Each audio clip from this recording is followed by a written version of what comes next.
got stuck in Australia a few months ago. I was on the way here, and I was, in a stressful place because I had a really really stressful five months leading up to that, where like I broke up with 2 or 3 businesses and a girlfriend. Oh. So I'm breaking up my Vancouver life, and I was coming back here, and I spent a year in Vancouver. And so a lot of turmoil was happening. I opened up a couple businesses back home, but they were from my friends from my old neighborhood and doing the whole old shit. And I was trying to help one guy get out of the drug game. And he was just his habits were just in too deep for, like, some people you can't change. Some people are just going to be them, and you just got to accept them for who they are. But that means you might not want to work with them. Like, they might not be your business partner in that. So it's like good for them, but it's just like not. So I didn't want to be in long-term business with how this guy operated. It wasn't a bad dude. He just, it was not going to be a good fit for being someone as your business partner. And I was under a lot of stress around that because his family was being pretty nasty to me. So it was like a stressful situation where it was really testing me, like possibly preparing for violence. Like, his big brother thought he was a tough guy, so it was going to be like possibly a thing. Yeah, okay. So it was getting like really stressful, and I was like, okay, I was literally training to like, okay, I was going boxing 3 times a week, private lessons, just in case. I was like, really, just in case. I was like, I had a funny setup where I was like, I'd look for where the security cameras are first because this might come up in court, and I was like, okay, and then I would be like, hey, look, we shouldn't do this, and that was what I was doing as like so the cameras would see me having my hands up, and then I learned how quickly to go into like this combo. Fuck, you planned this out. Yeah, I actually planned out that specific situation. I was like, fucking be ready, man. I was like, I'm gonna smash this guy if I need to. It was really crazy, and so I was stressed because that's a stressful thing to be prepping in your head. Like, that's like, yeah, it was not. Are you naturally like an anxious person, or? No, I'm more. I'd say if you go into like anxious or depressed, like I think those are kind of the 2 people's default modes and under stress. I'd be more in the withdrawn, depressed angle. I'm just highly caffeinated right now. So I'm talking super fast. But so I was stressed, man, and I went through a breakup, and I was coming out here, and one of my managers from one of my shops out here was stealing from the shop while I was gone. So I was going to sell that business, and I had that for like 8 years, and it was like I was just heartbroken. So I was like, I don't know what I'm going to do next. Like, I don't need to go back to Vancouver. I don't know if I want to live in Bali anymore. Like, I don't know what to do. And I was on my way here, and I'm in Brisbane airport, and my passport, like they checked me. I'm literally through my layover. I had a 14-hour flight from Vancouver to Brisbane. And then I had a 90-minute layover, so we just made it to like quickly run to the next to the gate. And one of the guest artists for the shop that I built in Vancouver, she was coming with me to come back to Bali. She lived in Bali, good friend of mine. And so they let her on the plane. I'm right behind her, and they're like, "Oh, like, sorry, you can't come." I'm like, "What do you mean?" Like, I'm like literally about to get on the plane. They're like, "You have 4 months available in your passport, and you need 6 months available, like for before expiry." I'm like, like, no. I go, no, like I'm like literally here. They're like, we have to deport you back to Canada. And I was like, no, man, like, don't. I just got 14-hour flight. Like, let me figure it out here in Australia. Like, I love Australia. I love Australians. I can figure it out here. It'll be okay. It's not like a bad place to get stuck and get your emergency passport. Maybe it'll take like 2-3 days. No big deal. Like, let me stay here. They're like, it's not up to us. We don't think that we can, but it's not my decision. So go ask like the next person that you got to ask. I'm like, okay, who? Should talk to my supervisor. And her supervisor came, and this is where it pays to be like super nice to anybody. Like, in that situation, you could be a total cunt and just be like, what do you mean you're like, she's just doing her job. So don't be a dick. Like, I was just nice to her. I'm like, oh man, I just had a 14-hour flight. I was going back to Bali. Yeah, I own a couple tattoo shops, and I might have to sell one of them. I was getting kind of stolen from. It's like shitty, stressful situation. And this is, it's not easy, but you got to do what you got to do. She's like, I want to come get tattooed at your shop. I'm like, cool, sweet, make a friend, make a customer. But she's like, well, it's not my decision to let you like in the country or not. And I was like, okay, so who does? She's like, I don't know. I'm like, okay. So she just walked me past all the security and let me in the country. And so like I just like got to be in the country. So that was sweet because I also forgot I had THC vape pen in my bag. So I was like, oh shit, not bring this to Indonesia, and also shouldn't bring it here. I was like, oh. So anyways, I got into the country, and I was like, now what? And so I put on my Instagram stories. I'm like, I'm in Australia, like who's around? And I had all these like cool Aussie friends like reach out to me, and Ben and Tilly were the ones like in Sydney. So I had to go get my passport from Sydney. So I flew down there, and I knew they were like breathwork practitioners. Tilly's like psychic, Ben is a like mushroom ceremony breathwork practitioner. So we did like a deep breathwork ceremony, and I had all the ideas of like what to do next. So it cleared all this like emotional trauma I was going through, because I was really stressed. I was heartbroken. I was betrayed. I was threatened. I was all this anger was coming up. So it was like money was challenged, like relationship was broken. I was really like in war mode, because I was like, some guy was threatening me. Like it was like, oh yeah, like okay, like it was all these things were like triggered. So I had like my back up against the wall in so many areas. So I was like, I would consistently think about it. Like I was ruminating consistently, like, fuck, I would have just said this, like these thoughts that when you're driving by yourself and you're just like, it's like fucking useless thinking, right? There's actually a cool Buddhist word for that called papancha, and I like saying it in an Italian accent because it's fun, like papancha. And you do the little hand symbol, and it's dope because it instantly makes it like okay, because it's the term is when you're having unfettering thoughts that come in thick and fast. So you have these thoughts that come in and you cannot catch them, and you're just blood pressure risen, veins in your forehead, or whatever, you're sad, whatever, they just come in hot, and that's papancha. But when you catch yourself in a papancha moment and you go papancha and you do the hand movement, it's like actually like, oh okay, papancha, stop it. It's like a good mindfulness catch. I love that. So I started doing that a lot during this situation where I kept having this rumination come up, and I'm so just walk around, papancha. Yeah, dude, I was actually going like, papancha. And they would like, who the fuck's this guy? And they're like, what? Is that like a pizza place or something? So it helped. And so I had all this come up in that breathwork journey, and it was like I needed to have a good cry. Like I just needed to have like a good cry. I needed to have a good scream. I needed to like just let this out. And then we did mushrooms and went to the forest. And it was awesome. And then I had a psychic session with Tilly, and Tilly totally showed me like where and what to do next, and like the relationship stuff, and like what she saw me doing and building. It was beautiful. Like it was even down to the fact that like you're gonna have a couple kids in the next 3 years. I'm like, what? I should probably have a girlfriend first. Yeah, but Australia was buzzy. Like I love Australia. I was just going around by myself in Sydney for a few days, and I just had time to be alone. Like not be anybody for anything, like just be by myself and just find where the good gym is. Okay, where's the good steaks? Cool, just do your thing and work and just simplify. And it was exactly what I needed after that super Vancouver stress, and it was a perfect buffer before coming to Bali to handle biz. I needed that little bit of time to reset, breath work, a little bit of mushroom ceremony, a little bit of cacao, and then just like clear. And then I came here in such a better place, and then things started moving here and making the best of it. Well, if people haven't gathered by now, I feel like you're an inner comedian. Fuck, I love your energy. I love your vibe. Thanks, bro. And it's going to make for a very, very interesting conversation. Oh, man. Yeah. For people who don't know you, right? And I say this every podcast. I love to dive into people's journeys and their story. And you see on social media, I guess, the highlights of someone's life. And I love to know the person behind that. Yes, it's a big part of your life, but there's so much more to who you are.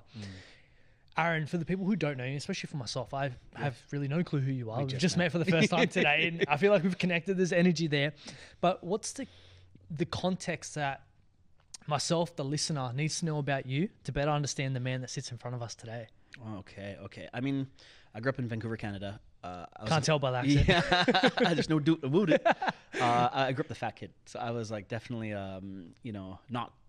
I was always popular because I'd be the class clown. Clearly, I like to joke around, but there was something there for me that not being totally desirable and maybe bullied as a younger age, it made me hyper react to want to be the opposite of that. So I went hyper masculine, hung out with gangsters, and got super tattooed and became a black belt kickboxer and was in organized crime. I think as a result, after all the men's work and all the deep work I did, it was like there was somebody trying to protect somebody in this. Hiding those insecurities. Yeah. So the guy that I became, the tough guy, was there to protect the little boy in me that needed to be taken care of, that needed a big brother or needed somebody to make sure he didn't get fucked with. So I created this identity, but really I'm a big mush. Like I'm a big mush. You're a lover, definitely. Like without a doubt. I love my friends deeply. I love the people around me deeply. I'm meant to be here in service, and the service I was in for 8 years was selling drugs, and I was really good at it. But also, it wasn't it wasn't something that I wanted to do forever, because when you get to a certain level in the game, there's extreme violence involved, and I didn't want to do that. You mentioned the Mexicans Yeah, the before. Mexicans. You meet Mexicans, and you're like, you guys cut people's heads off. I like my head on my shoulders. Yep. Let's part ways. I don't want to do that. I don't want to do that, any of that. Like, I'm going to go to Bali and do yoga, and I literally did that. I was also doing a hectic amount of drugs in the drug game. Like, I was addicted to opiates, and so it was just like I had an unlimited supply of something that can make you feel good on demand.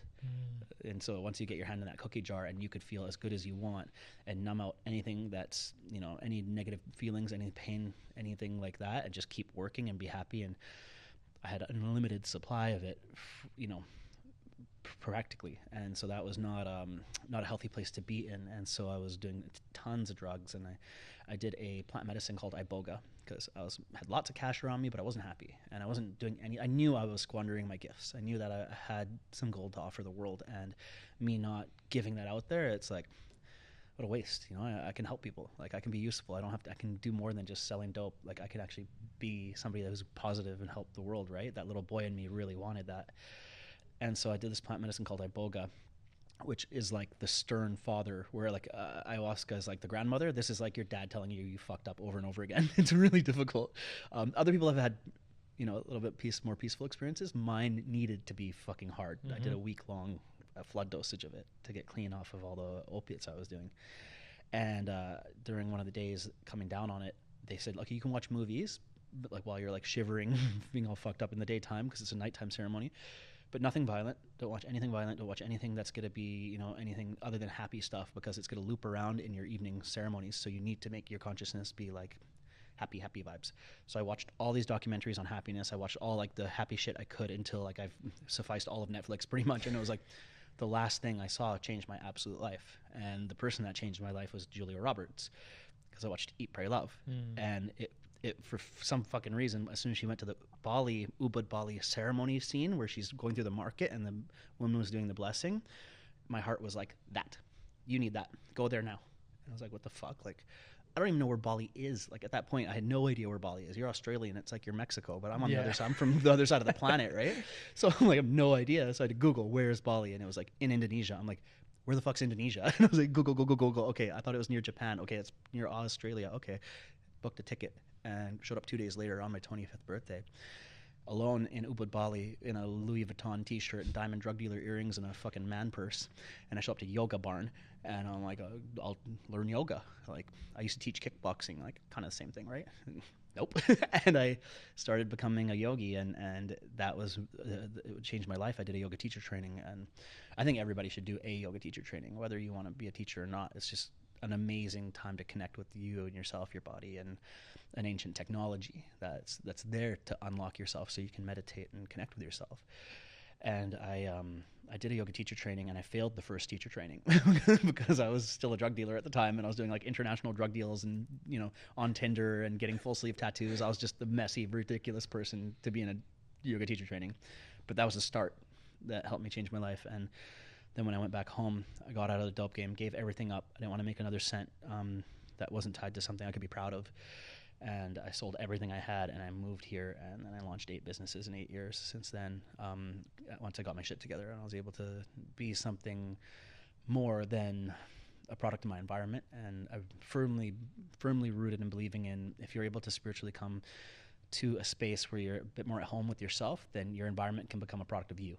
And you can be just a force of nature. Everywhere you go, you can just make dope shit happen around you.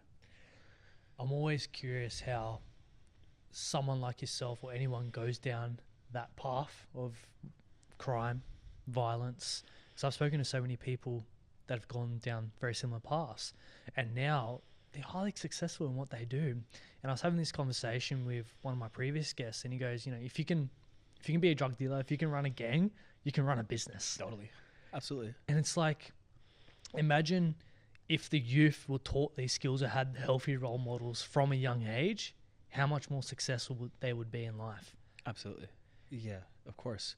I think it's a bit harder now because we're prioritizing so much. I mean, rap music video, definitely. I don't blame rap music video, but definitely like there's a big influence on the culture prioritizing flashy bullshit and gangster stuff and flashy cars and loose women and all this and that. Like how I mean loose as in, you know what I mean? I don't mean... You know what I mean? We know what he means. Yeah. I don't mean that in a derogatory, horrible term. OnlyFans girls. So the whole thing, I'm making it worse. 5 kids. Anyways, it's difficult now. I think our priorities are fucked up. Like it's hard, I feel like, for us as a society, even down to the fact that like, ooh, there's a new Mercedes out. Like, I should get that one because somebody that I respect has it. I'm like, oh, I want that car. Like, I still struggle with that stuff. And in Vancouver, I was there for a year. I just moved. I went back. I had to get more surgeries. I got in a bad motorcycle accident a couple of years ago. So I went back and had 9 surgeries. I seen that. You were fucked up. Yeah, I was fucked. I was fully handicapped for a year. Shit. It was crazy. Yeah, I broke both my legs, pelvis, elbow, Achilles, bladder. I got hit by a truck here in Bali, and some kid pulled out without looking, and almost killed me. And thank God for the meditation and breathwork practices. I got to be able to calm my nervous system and save my own life and get myself. So do you believe, like, yes, everyone says meditation and breath is healing. It actually is healing? It's 1,000,000% makes you better at life. Yeah. Like, and that's what I needed. It was a life and death situation. Mm-hmm. I severed an artery in my leg, and I was bleeding out, and I almost bled to death. But if I was not able to act in that situation, because no one knew really, like, I had to tell everybody what to do in a language that I learned, foreign language, like I learned Indonesian, and get myself to the hospital while I was paralyzed. I couldn't move, so I did it from the ground while it's raining on a highway. Be like, you call an ambulance, you get my bike out of the road, you get me the keys to the bike, you find my helmet. What happened? It exploded on impact. I had a carbon fiber helmet, saved my life, and like get myself help while I was, bone sticking onto my legs bent sideways, bleeding out. And it was like, oh shit, I had to calm my breath at that moment, because I knew, I'm like, you're going into shock, you're fucked. Like, you might have broken your back, because I broke my pelvis, but it felt like I broke my back because I couldn't move. And calm your, like, right now you need to act. And with the meditation practice and with the calming the breath, like, that's when you can really, like, have a little bit of space away from you and the trauma, or you and the shock that's happening, and have a little bit of a space to be like, you're going into shock, breathe. And you're like, thanks. And that's what meditation does. It just gives you a little bit of space between you and your emotions. And that's key, absolute key in business, in trauma, in relationships, in arguing, in everything. Meditation's only to give you higher computing power. It's going to help you be a bit more clear. And so then you can have a different look and an objective look at your thoughts. So you're not your thoughts. They're just stuff happening inside of you, right? But if you can observe your thoughts, you can then have a bit of control over the quality of them and start telling yourself certain ways to think, right? Sorry, we got sidetracked with that one. When it comes to meditation, a lot of people think if they want to go down the spiritual route, they got to go do the plant medicine, the ayahuascas and all that stuff. Though you can get a very much deep psychedelic experience from meditation and breath work. Definitely. But where does someone start? I think starting small and starting in a comfortable place, because you can want to go real big and then feel like I'm not good at it, and there's pressure on it, and it'll stigmatize your practice. So I really like to tell my clients, I teach meditation with high performance coaching for starting entrepreneurs, and give them an easy practice. So I start people with like a 5-minute practice. You can do 5 minutes. We can do 5 minutes together, and you'll be like, okay, I did that. That felt good. Cool. Do that twice a day. And you'll notice benefits. And then, cool, down to 10 minutes. And then now do 15, now do 20. Then maybe go do a meditation retreat. Or you can go fully balls in and go do a Vipassana meditation retreat as your first thing that you do, which will be difficult. None of them are easy. I've done 10, and none of them got easier. They're always hard. But you'll be taught a technique, and you'll have the time and space to really do it. Because, our lives and all the things that come up, the new series that you're watching, or the fight that you had with whoever, it's like it comes up as interference and takes your attention away. But when you're in a retreat space, you can just focus on that thing and then get a handle on the practice, and then use that to get momentum after. So I think that's a great way to do it as well. But for people that don't have the luxury of going away for 11 days in silence and no cell phones and no work or anything like that, it's like starting with a small practice that you can get good at. Like, start with the easy wins. If 5 minutes is too much, can you do 2 minutes? It's okay. Just start, so you can see that you're not bad at this. You can get better at it. Even if you are bad at it to start, it's okay. I'm bad at meditating. I got ADD and the attention span of a cantaloupe. Like, fucking don't worry about it. You as long as you can continuously show some commitment to your higher self and show up and take that time just to even if you're there and your mind's going everywhere, it's okay. Just sit there and know that you're doing this so you can be with yourself and nurture yourself and just think nice things about yourself. That's a practice. People don't stick to meditation because they feel like they have to stop all the thoughts that are coming into their head.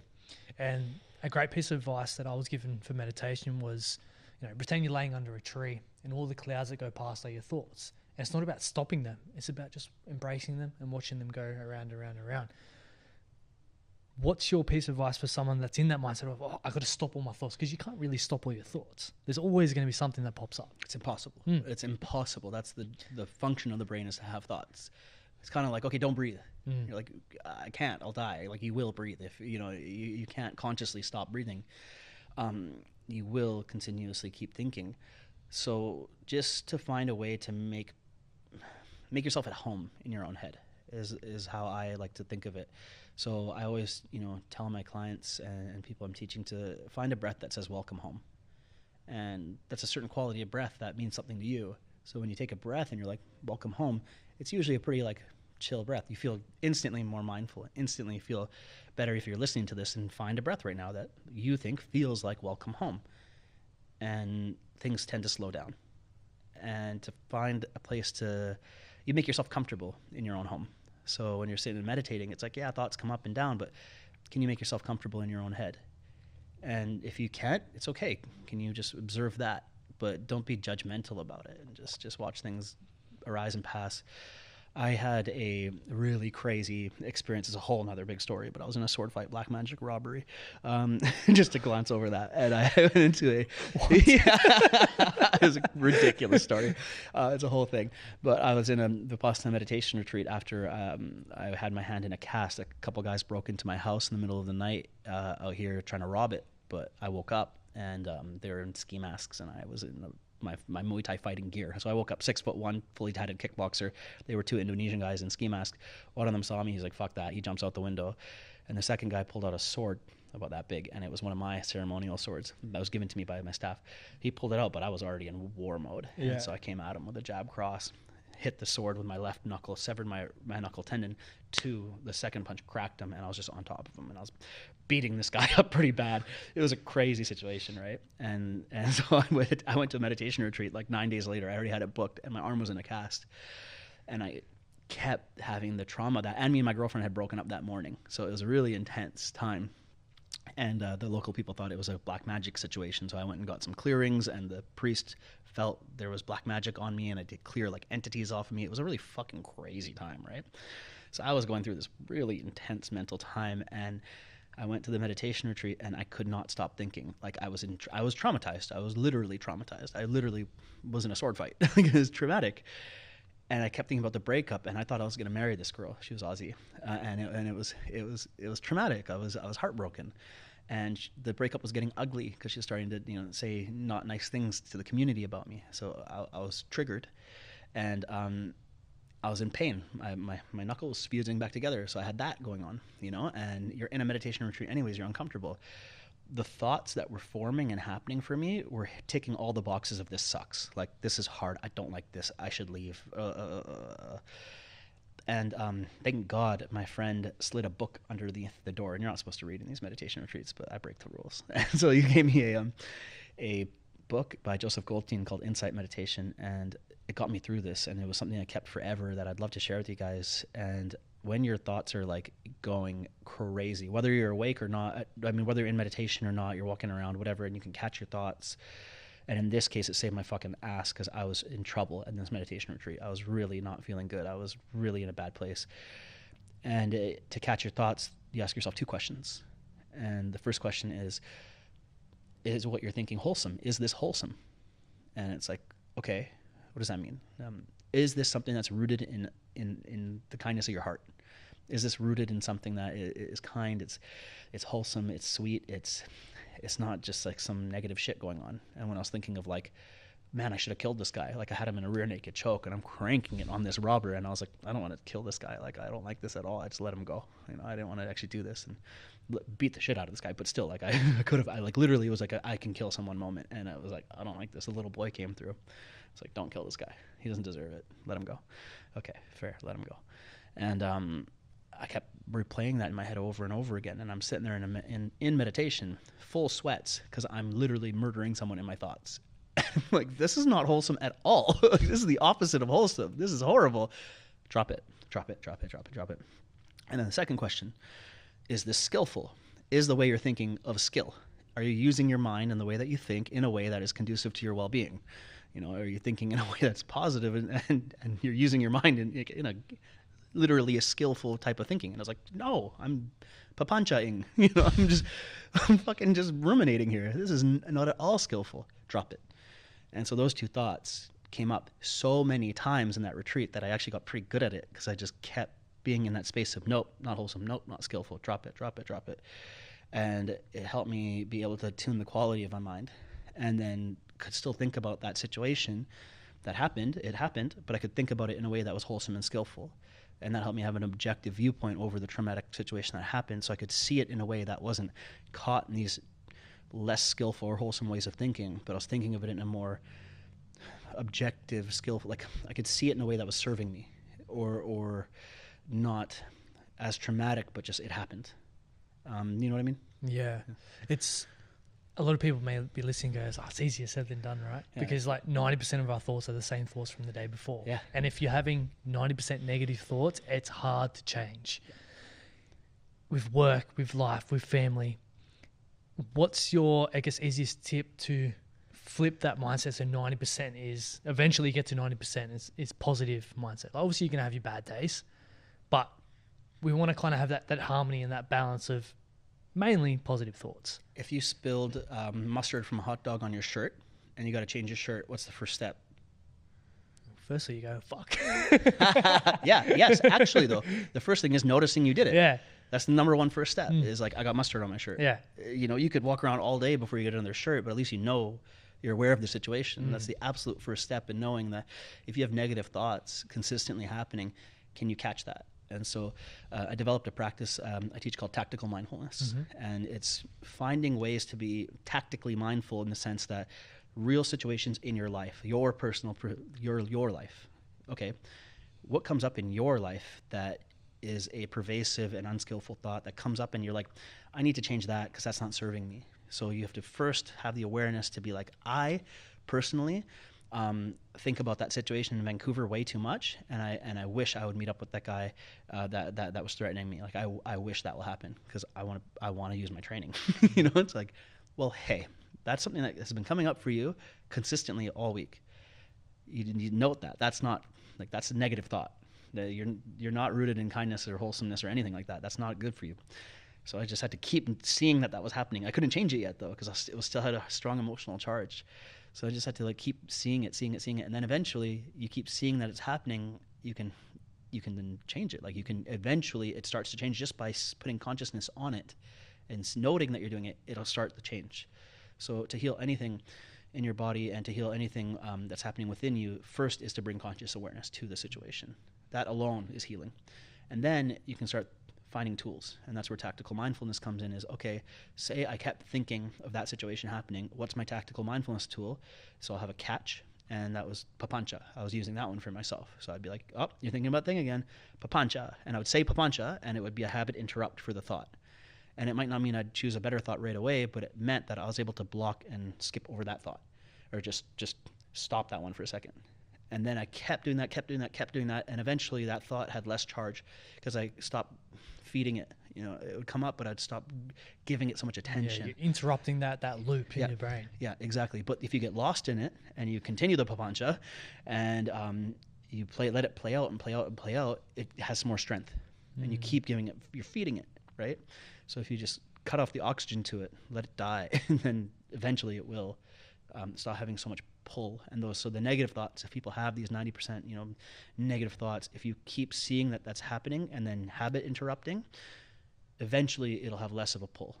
And then the best thing after that, having a tactical mindfulness practice, is like develop your own catch. So it could be pineapples or bubble gum or whatever the fuck that you want to say, or it could be touching your nose, like a action that is a subconscious act or conscious act, sorry, that will then create a subconscious trigger for a habit interrupt.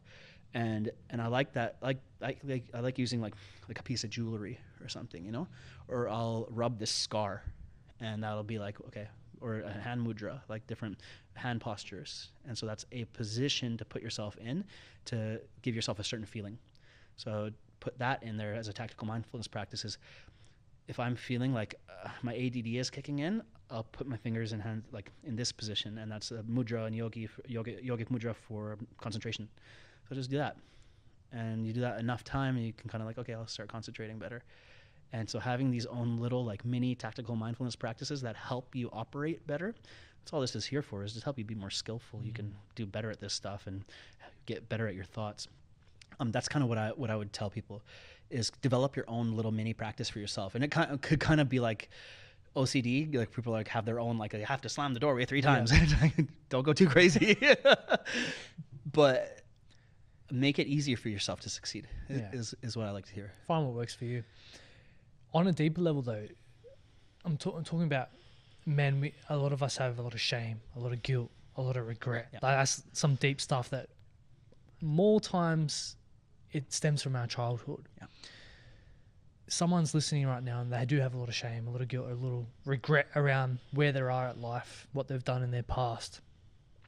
How can we help those men through that? Because a big part of this podcast, I said for you before, is through having these conversations, it's about shifting the way that we think, feel, and act. Yeah. So if they hear something, they hear a technique that they can implement, it's changing the way that they think about something and taking action on it. It's going to shift how they live their life. So I know shame, guilt, and regret is a big part of what hurts men and what they bottle up within their life. How can we work through that? Yeah, absolutely. I think I create it in a way, I'm super practical. Like I went through this exact same thing. I was ridden with guilt and shame. About what? I was a drug-addicted drug dealer. I left the dope game because I was doing too much drugs, so it's kind of like I failed at being a drug dealer. You know, I felt the judgment from my gangster friends. I had huge judgment from my family because I was a black sheep of the family, and then I was moving to Bali. At least I could be like, cool, at least I'm moving to Bali, so not all bad. But I felt shame around this, where I was like, damn, I was 26, 27 years old, and I'm like, at that age, I thought that was really old to not have your shit figured out. No, fuck that. That's totally okay. 10 years later now, and I still don't have my shit figured out. But no, it's not, at that age, I thought my world was over. I was looking at the situation in a way that was so extremely subjective, and I wasn't looking at it from an objective point of view, that like you have so much to do in life. Even if we didn't have our shit figured out, if I didn't figure it out in 10 more years, I'd still have lots more time to make an impact. It's okay. It doesn't need to be, there's no sense in thinking that way. It's not going to help. But at that time in my life, I felt like a fucking loser, an absolute loser. I was going through crazy withdrawals. I didn't have any idea what I was going to do next in my life. I was like, now what? And it was a bad place to be, because I was like, now I don't have the money and the power, and I don't have the, status of being this cool dude in Vancouver. I'm kind of a no one in Ubud. I don't really know anybody, and like, now what? And so I had all this shame and all this guilt, and I felt really bad about myself. And I was like, well, I just want to be a better person. That's all I want to do. I just want to be somebody I can be proud of. That's number one. I want to be somebody I like. And I want to be somebody people like. And I want to be somebody people respect. And I want my parents to be proud of me. So I started kind of listing out, like, what did I want? And so I think a lot of people that have this guilt and shame, okay, well, what do you want? And it was like, well, okay, let's list it out. And I wrote it out. I mapped it out. Super practical. I wanted to be somebody that people liked because he did good things. I wanted to be liked, not because I had money, and like back in Vancouver, it would be like, yeah, people would like me because I'd buy the whole bar shots. Like, this is why I was liked. You know what I mean? Like, I had a nice car. Bullshit. I wanted to be someone people respected, like, not because I had a Louis Vuitton t-shirt. That's not respect. That's a whole different thing. So, okay, I wanted to be somebody that was cared for. People genuinely cared about me, because I remember when I took some big losses, or I was at my worst and the money wasn't around, people weren't really around. It was like I didn't really have like true friends, except the ones that cared for me, not because of the status. So I was like, okay, I want to be somebody that has true friends. And I listed all these things out. And then I thought, okay, what actions would that person do? to get these responses. And it was like, well, he'd probably give to charity. He'd probably like do something to bring people together, to bring, have charity. He'd probably be popular for the right reasons. He'd probably build something like a business that he could be known for, that he could make money in a better way and donate to charity. I started getting more and more practical, and I reverse engineered that end goal. So you start with the end. What does the highest vision look like? I wanted to still be a baller eventually, but I wanted to be a spiritual person that had friends that had did some good. And then I started doing all the actions that reverse engineered that, and started doing them. Just doing the things that person would do. And eventually it helped me become that person. So it's just like if you wanted to have a damn good deadlift and you never deadlifted before, what would you do? You'd start deadlifting. Start doing the thing. You don't have to be an athlete yet. You can just start trying. Eventually, time on the clock, you will get positive results doing the things that person would do. It's inevitable. So if you just consistently do good people things or athlete things, you're going to get some results somehow, some way. And it didn't make me the best person in the world yet. That's okay, but it massively improved my life without a doubt. Without a doubt, my life is so much cooler than it was, 10 years ago. This shit works. Do you feel like you're the person that you want to be? Are you proud of yourself? In ways, yes. Of course, there's ways that I wish I had more. Like, of course, I think this is a human thing. Of course, it was like, man, I'd want to be a multi-millionaire by now. What the hell? Or I'd want to be, wife and kids by now. I'd want to do all these things. It's like, of course, but I have so much to be grateful for. Like, I have so many awesome things happening in my life. So I need to look at it in a way that I think we're always going to want more. It's just human nature, right? I think that's just how we are bred. Like it's in our genes to want more resources and commodities and things. Like there's nothing wrong with that. No, it's tribal. Like we're meant to want to have the strongest genes, the strongest tribe. We were meant to want to go take the other tribe over. It sucks because we should be like all one. But I think that's something that we're just in our genealogy, war monkeys. But aside from that, I think to see how far I came and how hard it was and such a bad place I was in, to the quality of my life right now, I did really good. Like it happened when I had my accident. Yeah, I really saw how lucky I am, and man, that was excruciating. Like I was awake the entire time, so it was excruciating. And I really thought I was going to be paralyzed. I was in the hospital. I was in the ambulance, and I was praying to the ambulance ceiling, like that was God. Like, please don't let me be paralyzed. Like, please don't let me be paralyzed. I'll do anything. I'll be good. Just whatever, right? I'm trying to make a deal here. And then I thought about it for a second, and I was like, well, if I'm paralyzed, so be it. And I just thought, like, I'm sorry. I'm sorry for whatever I did. That was the first thing. I just accepted what happened. I'm sorry. And if I'm in a wheelchair, I'll be the coolest fucking wheelchair person there is. And I just kind of accepted it. Thank God I wasn't. I was in a wheelchair for 4 months, but thank God I wasn't paralyzed for life. But what I saw was that the person that I wanted to be was somebody that had community, and I built that community around me, and I'm really proud of that because you're allowed to have 2 people come to the ICU, and I had 11 come at once, like my close family, friends here. I have no family here; they're all in Canada, but I have people that are like family to me come in, and they were there for me, and it was just to see building community and being someone that's loved for the right reasons that you can literally engineer. Like you can just do those things consistently and you'll become that person. You don't have to inherently be a popular person. You can just do good person things and people will like you. It's like, oh shit, I can just consistently do those actions. Just like going to the gym, just like getting your deadlift, just do the things consistently and you'll become that. It's like, that's so liberating. And it really does put life into perspective, doesn't it? When you go through accident like yourself, or traveling to a place like Bali, where coming from the Western world, it's kind of seen as not many people have much here, right, compared to what we have back home.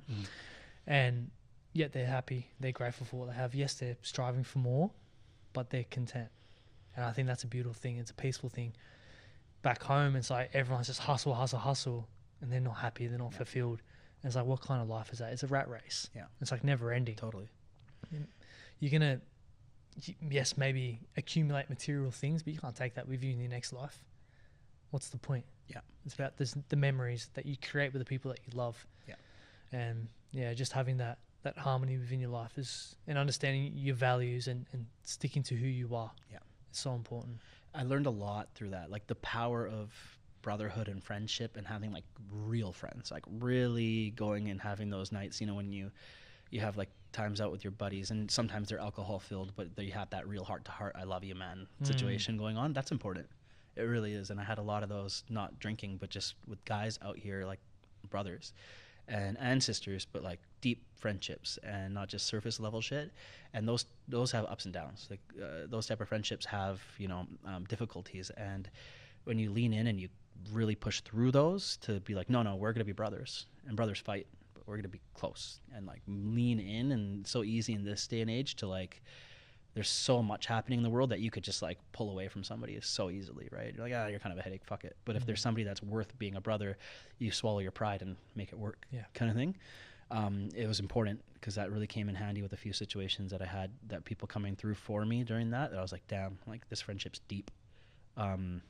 To save our fucking life, you know, like for men with mental health issues, like which all of us are, we need to put energy. We can't isolate. I think that's the main point I'm trying to make here, is that when we isolate and we like we pull away from relationships instead of leaning in and being courageous, we're missing out on a huge that's depth of life. Like we really should keep leaning in and be proud of not pulling away in relationships. Yeah, we're herd animals. Yeah. And you've seen over the last couple of years of everything that happened in the world, that isolation really affected everyone.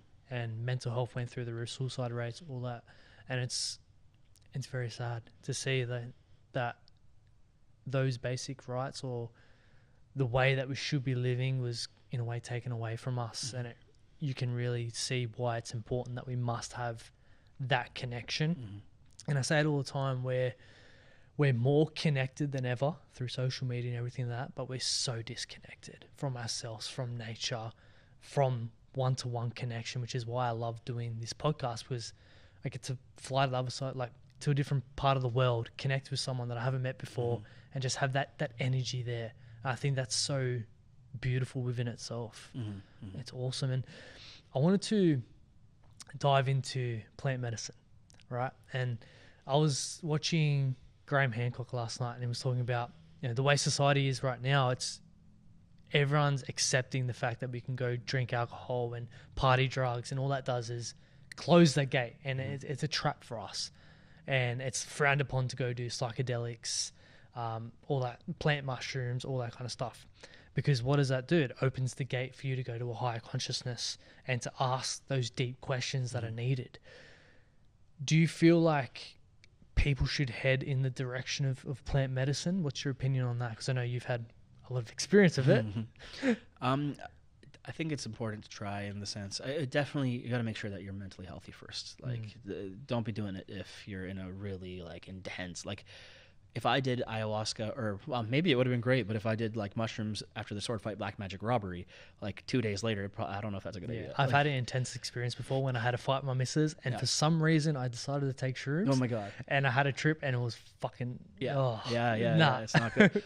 My first time doing mushrooms ever, and I was like 14 or 13 or something like that. Me and my buddy got some mushrooms, and we went down to the river, and it started kicking in and it started being kind of fun and laughy, but I forgot to turn my cell phone off. And my girlfriend at the time called me, and I called her by the name of another girl. I was confused. She was calling, or I don't know what was going on. And she's like, "Did you just call me Natasha?" And I'm like, "Oh no, Natasha. And the phone's like, and I was like, ah, like took the battery out of my phone, beat up my hat. It was just like, oh fuck. The whole trip was bad after that. It was scary. Like skeletons and all sorts of shit. Exactly like me, bro. Not cool. Yeah, you need to make sure you're in a safe space mentally, and that no one can fuck with you. I was having a good trip, and then, because I didn't tell my partner I was taking it, she came and she woke me up, and I just woke up hysteric, screaming and shit like that. Yep. And then it just went all downhill from there. No. You were asleep? I was like in a trance. Okay. And she kind of like brought me a bit back to reality. Oh no. And then I was just fucking freaked out after that. It was not a good experience. You got to be in the right headspace, right?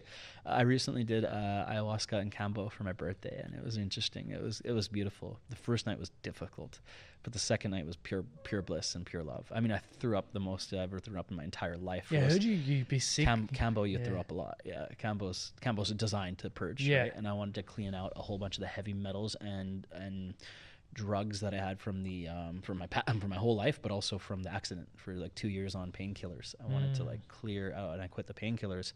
I wanted to do this as like a way to clear it all out of my system. But I'm glad I did it, and I think it's powerful to do those, but I don't think it's a crutch to rely on. Like, I think a lot of people can keep thinking that that's going to save them. And plant medicines can show you the way, but you got to do the work. So it's not like you're just going to take ayahuasca once and you're fixed. It can show you that these are the issues that you want to work on, and you continuously work on those things. I mean, some people have had a extremely healing plant medicine situation and they were like fixed. Good for them. Like, that's never happened for me. That's really cool that can happen for people. And I think it can show you the way, and maybe that realization that you had was all you needed. But for me, it would show me ways I think, and that it would be up for me to then do the work on them. Just like, you know, in conscious awareness, that you see, like when I was saying there's a mustard stain on your shirt, it's like you see there's a mustard stain on your shirt. Now it's up to you to go change your shirt. So with plant medicines, I believe it shows you that we're all interconnected, but it's up to you to act out that we're interconnected and treat everybody around you better. Does that make sense? Yeah, well, that's actually the number one lesson that I learned from taking mushrooms, was that everything in this world is connected, and it's so crazy. Like, just cameras, like all the energy force, everything is connected at a weird level. Yeah.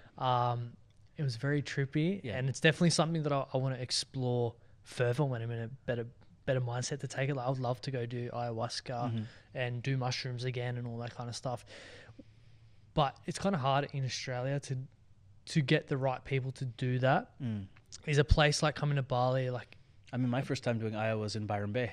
Oh, yeah, well, and Byron Bay's a hippie place, so that's probably one place in Australia you can do it. But yeah, it's about finding the right environment and the right person. I did a private ceremony because I didn't want to be around a bunch of people I didn't know. So my first time ever doing ayahuasca was with a bunch of influencers.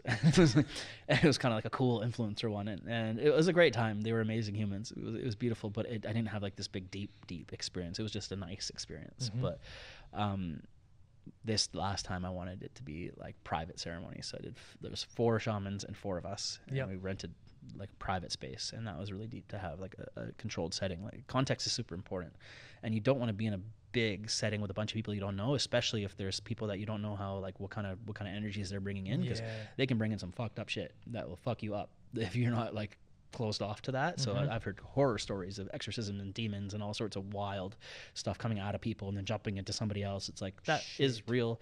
That exists. There's energetic, there's, you know, entities and energetic vampires and things out there that we can't see or control, that we should absolutely be careful of. Don't live in fear, because they feed off of fear, but like, in the sense, be careful. So don't put yourself in positions where you can take on a bunch of crazy shit, right? So I think it's important to be careful with what you're doing and what you're ingesting and what you're putting in your body.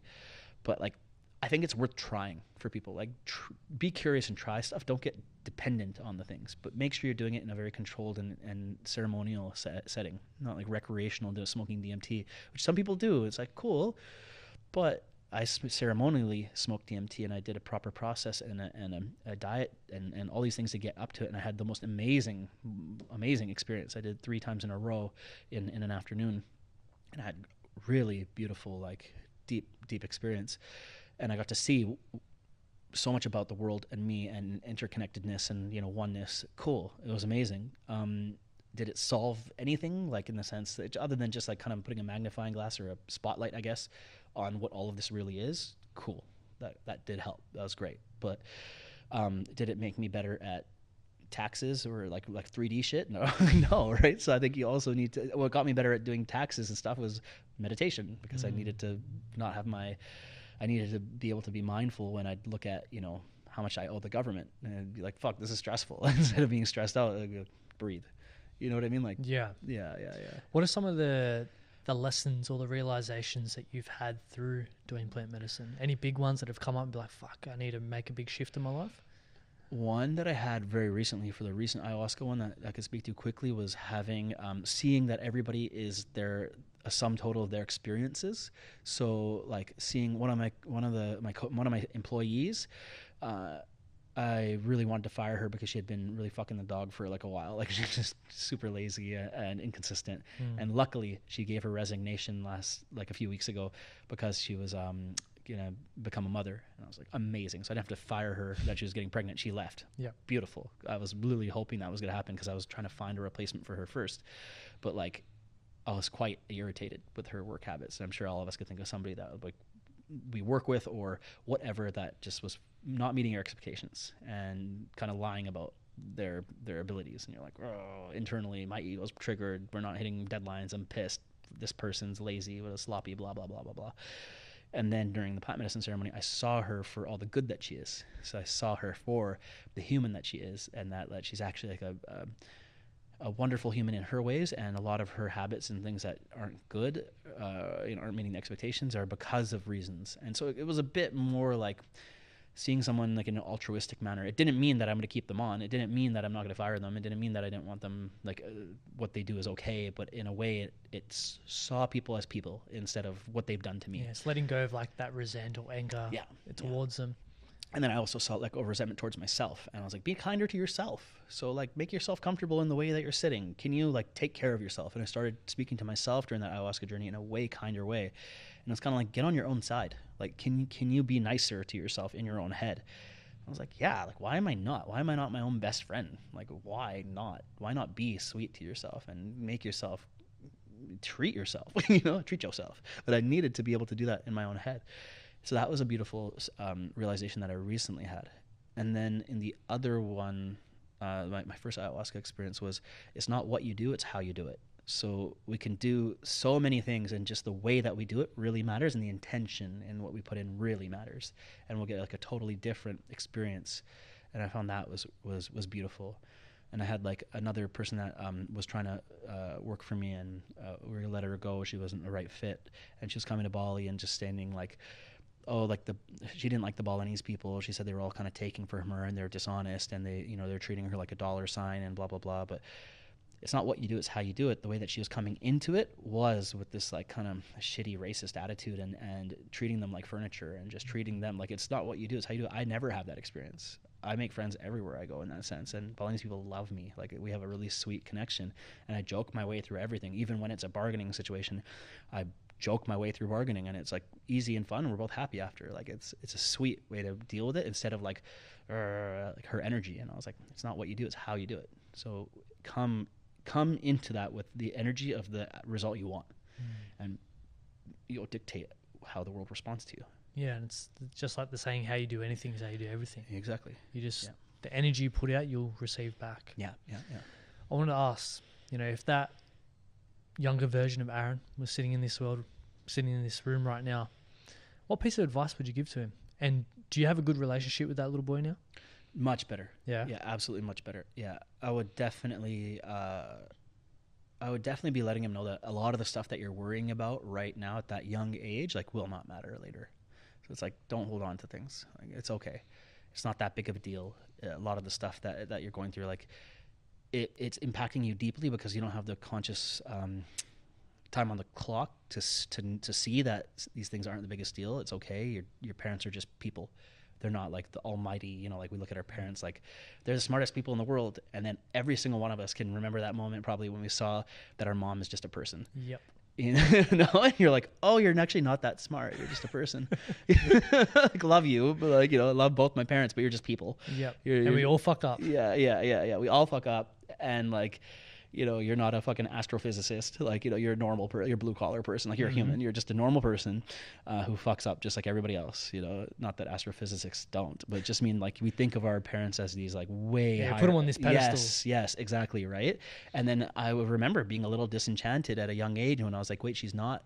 Like, they're not the person that I put them on the pedestal for. Like, how dare you? I feel deceived. It's like, why? Like, all of us are just people. So like, be kind to them, be loving to them, like be way more understanding. And at a young age, I feel like when we're like teenagers, that's when there's that resentment towards your parents that kind of comes, and that's when I really had it, and they had it towards me. And we had, I was acting out, and why weren't you guys like the way that we're supposed to be? And I'd seen my parents as, like, how dare they treat me like this, when it's like, they're just people. They're just a sum total of their actions, of what's happened to them, a sum total of their experiences. Sorry. Like, just be more compassionate, And so I'd say to that little boy, be more understanding that we're all just people on our journey, and as well as start meditating, like go be a little young yogi in that sense. I would tell him like focus on martial arts and focus on improving the quality of your mind. And if I could do that at a very young age, I'd be a fucking rock solid. Like I'd be a Sifu at this age. I'd be like, so cool to be like a Kill Bill master, you know, Pai Mei. Like start doing that. Don't worry about ice hockey. Who the fuck cares? You're never gonna skate again your whole life. Doesn't matter. You know, like I wouldn't waste my time doing a bunch of shit. Like I can't wait to have a son or a daughter and to mold them into a little ninja. And being like, learn to swim, that's important, you know, like you will never skate though, it doesn't matter. Like you're not gonna be a figure skater. It's like do some shit that matters, like learn how to throw a kick, learn how to throw a punch, just in case people rob you in the middle of the night, you can smash them out. Life skills. That's a big thing for me as being a father myself to my little girl. She's 2 years old, and it's just cool. Like even when I'm in the gym training, she's in there with me, and she's seeing everything that I'm doing. She tries to do the handstand push-ups herself. Nice. And as she gets older, even now, like when she's crying, I go, deep breath. Yeah. And me doing it herself, she tries to do it too. And it's just like cool. Leading by example, because then they're going to do it as well. Yeah, yeah. And if I can instill these healthy habits, these skills from a young age, once she gets older and goes into the real world where she's hit with adversity, she's going to be able to overcome it, regulate her emotions, and all these healthy things that I've taught her, she can now implement as she grows. Yeah. And I think it's so important as parents to be able to do that. That's the exact way that you don't create a daughter that has OnlyFans. Exactly that. It's like the exact way not to. You're literally doing the things. Like it's perfect, right? It's funny that that's our example these days. But it's like, sad, eh? It's fucked up. Sorry to all the OnlyFans girls. That your situation was like that with your dad. But no, like it's hard, and maybe some of them are finding it really empowering, and that's just a shitty thing to say. I'm sorry, but I was just saying it for comedic effect. But the fact that you can build such an amazing connection with your daughter is like this is what we really need, is like people that are putting energy into building better humans. And like this is what we really need as humans. Like we need it. We need people making better people, and not to be an asshole, but we don't need people making cats, like people who think they're cats, like this shit where like they identify as a cat. It's like that's not helping the human race, yo. Like trans and everything. Oh, fuck, the world's fucked. Like, okay, trans end of it. It's like, okay, if you're confused about your sexuality, okay, just don't make my life inconvenient. Like I want you to be happy. That's okay. I'm not gonna have beef with that. But if you are growing up thinking you're a cat, or you identify as a fucking non-human situation, or identifying as disabled, there are people that are like, I'm going to cut off one of my fingers or hands because I identify as handicapped. It's just like, no, like you're just costing taxpayer money. All the drags, reading stories to kids. Have you seen that shit? Yeah. Oh, that's a whole new. It's ridiculous. Like it's just too much. It's too much. But like, it started off with the drag queen story hour, which I think is too far. Like it's just too far. If you want to be drag, enjoy yourself. Fucking, it looks like a great time if that's what you're into. Go to Boys Town in Thailand. It looks fucking amazing. You ever I mean, that's a different thing. I think it'd be super fun to be gay. You know, I don't have a gay bone in my body, but I think it'd be hilarious to go to Gay Town. That it looks fun. Boys Town in Thailand looks fun. Good for you guys. Power to you. I have lots of gay friends. They're hilarious. I love joking around about gay shit they do. Like I want to hear it. It's funny. It's exciting, you know. But when I hear about like, okay, drag queen story hour, then it's coming to like bringing it into the kids' schools, and it's like they don't need to learn about that. You teach them taxes. Like I wish I learned taxes. I don't need to learn about that. Like I wish I learned stuff that would actually like teach them meditation. Like teach them things that are really important for their life skills. Like teach them life skills things. Be better, capable humans. Right? They can figure out drag queens and all that stuff later, after they're 18, like later on in life. Then they have at least they can meditate. At least they have like a stronger mental state. At least they know how to do fucking taxes and math and like shit that's really important that we didn't learn enough of as a kid, you know. Like, and I feel like if we teach the kids these things, I don't feel like they're going to go in that direction. They might not want to be a cat. They might not be like, I need a scratching post, you know. Like they literally have this in Canada where like putting scratching posts in rooms. It's like, you serious? Yeah, this is a thing. That's why I'm not just making this up. That's why I'm using this as an example, because my friends are school teachers. I heard Canada's pretty fucked. Yeah, dude, it's fucking we used to be proud to be Canadian, and now it's just been like this crazy, like communist, weird, liberal, insane way that it's went down. And I'm like, how the fuck is this happening? And I feel like it's too mess with us being like strong humans. Removing masculinity from society so we can be more controlled. Yeah. And it's just like, fuck, man. that's why being a cat person is okay. Like people that are furries, not just like, okay, if you want to be a bear and fuck other people dressed in bear outfits, great, have fun. Like That's a kink. yeah, that's a kink. I don't give a shit. I want you to have fun, just like drag queens. It's like, have fun. I don't care, man. I want you to do what's fun for you, as long as you don't hurt people. Yeah. But when you're indoctrinating, when you're pushing it onto other people, that's not okay. Yeah, just like even like religion in school, it's like, I get it. No, we shouldn't be indoctrinating people with other people's point of views. Yeah, it should work both ways. Let's have people learn how to be better, more capable humans. Great, of course, but the cat thing, that's why I'm stuck on this, because it's real and this is happening in Canada. I need to look this up. Dude, it'll blow you fucking away, where people are coming and they're identifying as like non-human objects.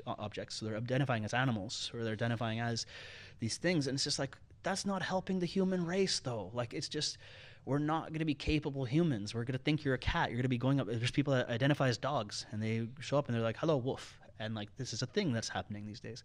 And I'm like, but that's mental illness. Like, you're not helping people. Like, how altruistic and compassionate are you going to be and wanting to help the human race and like help solve crimes and crazy shit happening in the world, or, you know, do things on a global oneness, amazing level, if you're too busy making sure people address you as a dog? It's like, that's a direct barrier. You know, it's like, don't just fucking help people. You know, it's like, that's not helping people. No. So I think that's where I'm stuck on it, is like, if you are raising kids that you want to make sure that they think that they're accepted as a cat, like, you shouldn't. What are you doing? Like, come on, you're just setting this kid up for a really fucked up life, and a lot of ridicule and a lot of self-worth issues, and you know. I definitely agree. Yeah. I don't want to get on this huge that's a rant. whole Sorry. new. It's a whole rant that is left field turned on. I'm sorry, guys. I'm passionate. I love it though. I just want us to be capable humans. No, I agree. Like, you know, I thought about this before. I had a friend ask me, like, if my son was came out to me as he was gay, or a daughter was a lesbian, or if they were trans, whatever, as long as you're a good human. Like I just want you to be a good person. I want to support you in being the happiest you can be. Like be capable though. I don't want you to be, if you're gay, be the best gay. Like, be flamboyant. I don't give a fuck, as long as you're capable and you're a good person and you're making the world a better place around you. That you just walk into every room and you make the room around you better, and you're an asset to the room, and you're helpful and you're polite and you're kind. That's all that fucking matters. You can be as trans as you want. Just be kind and a good human. That's all that matters to me. And then really be you. Be fully you. Turn the volume up on your personality, as long as it's a good one. You know?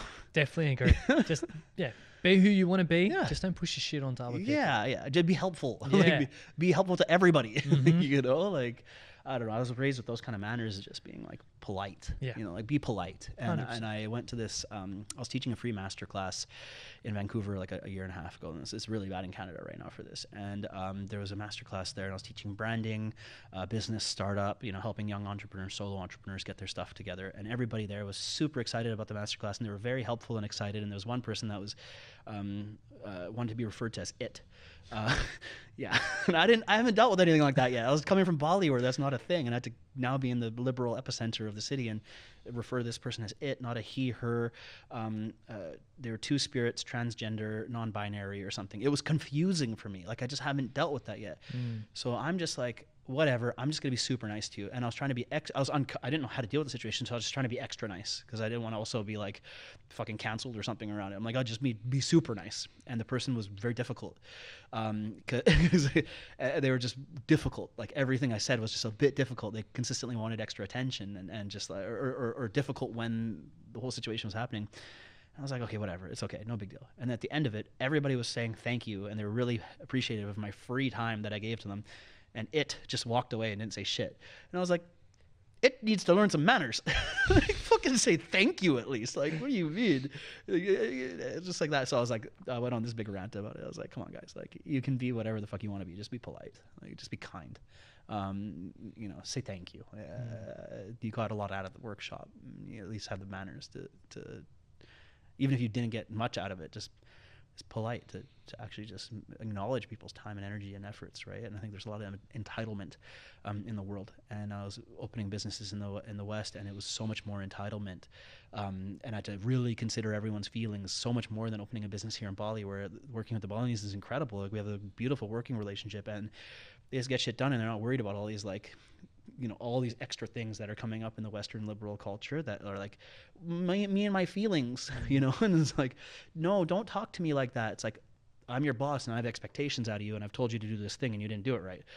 And I'm not even checking you hard. I'm not raising my voice or swearing at you. I'm literally just holding you accountable for what you did. Yeah.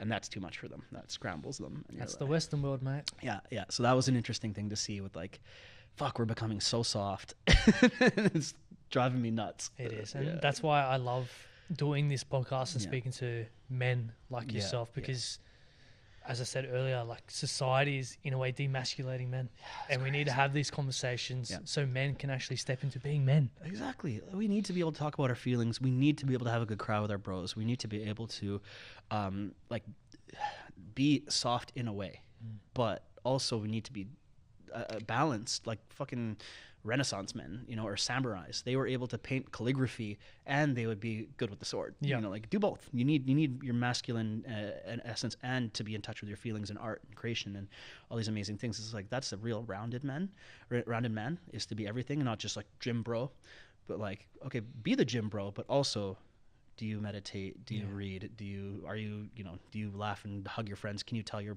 boys, your guys around you love them? Like, can you be soft? It's like the saying of you want to be a warrior in a garden instead of a gardener in a war. So important. Yeah, that's an important one, and that's exactly why I keep training. And then some crazy shit happens, you're ready. That's it. Always ready. Aren, as we wrap up this podcast, it's been an amazing conversation. At a fucking total left turn. I didn't expect it to go their way. I love it though. That's why I love keeping it raw and authentic, because who knows where it's going to take us. But we have a closing tradition on the podcast where the previous guest leaves a question for the next guest.